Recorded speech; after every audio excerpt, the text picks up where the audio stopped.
Okay, so we've researched a word from the Macbeth play. We've researched the meaning, the etymology, and based on that meaning and etymology, we have come up with an explanation for how and why Shakespeare uses that word in the text of Macbeth itself. And we have an idea of what it means within the immediate context of that speech, and we also have an idea of how it connects to the play as a whole. Now, what I want you guys to do now is you're going to go to storyjumper.com. When you go to Storyjumper, the first thing you're going to be presented with is a tutorial video. It says how to create a Storyjumper book. I want you to watch this video, okay? I'm giving you a tutorial specific to this assignment, but the tutorial on Storyjumper that you're presented with, how to create a Storyjumper book, is going to give you all of the information you need as far as the bells and whistles of the site and how to make everything work. All right. I've already watched the video myself, so I'm going to click watch later. And then we're going to just start to work on the Storyjumper page, okay? So it tells us that we can click text and we can add text, all right? This would be where on one slide you would probably put your definition, on another slide you would probably put the etymology, on a third slide you would likely put the meaning of Macbeth within the speech, and on a fourth slide the meaning of the word within the speech, and then the fourth slide the meaning of the word within the play as a whole. Okay, then you're also going to have a front cover. Okay, so that's the requirements of the assignment. And on each slide, you're going to have text. You're going to have a visual element. And we did some photo gathering of words, of photos that are related to your work. So you're going to be able to click on add photos, and you're going to be able to add your own photos that you've already gathered to those pages. So the text, you can put a text box or a word balloon. That is where you will type in your definition on one slide. On another slide, you'll have the etymology. On the third and fourth slide, that will be specific to the usage of the word in Macbeth. So you're telling the story of this word, okay?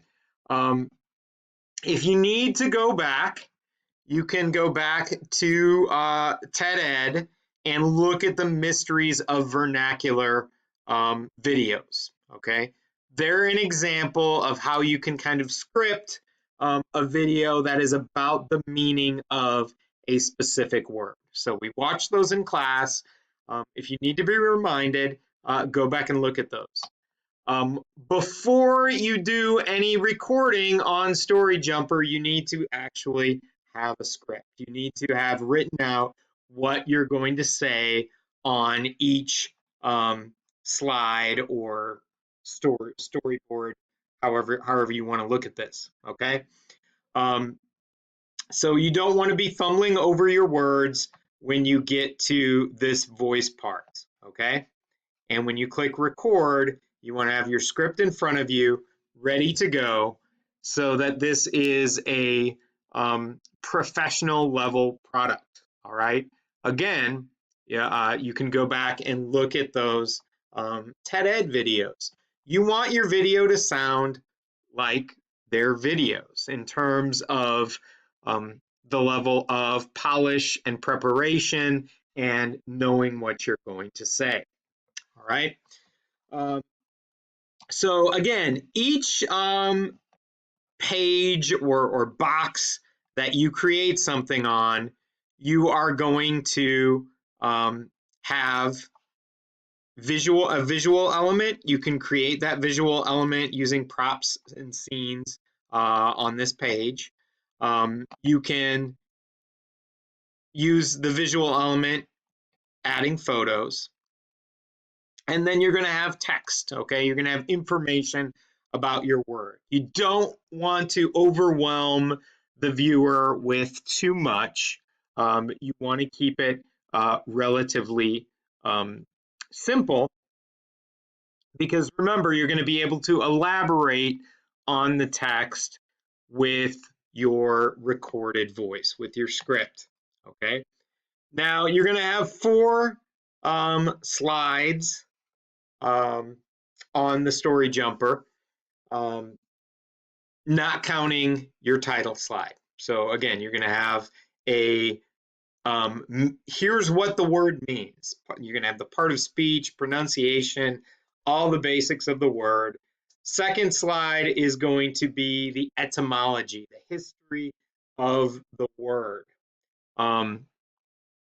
So how the word came to be.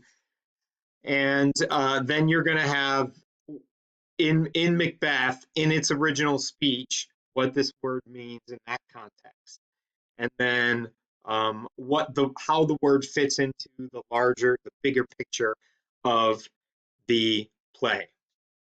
So if my word is harbinger, which is a word that actually appears in Macbeth, then I'm going to want to define that word, go into its meaning.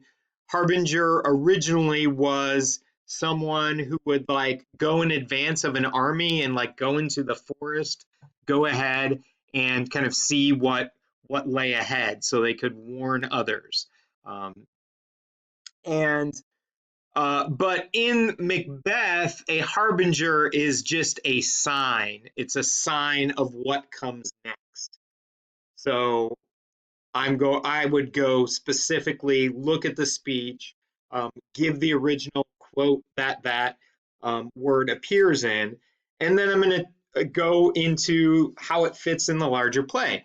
Now, Harbinger fits in Macbeth very well because the witches are giving Macbeth all these signs of what his future is. The witches themselves are kind of harbingers of Macbeth's fortune and his future. And certainly their words are harbingers. So that is how you're going to do this assignment. You'll have a front cover as well. The front cover, you'll have your word, you'll have your name, and you'll be able to kind of jazz it up a bit.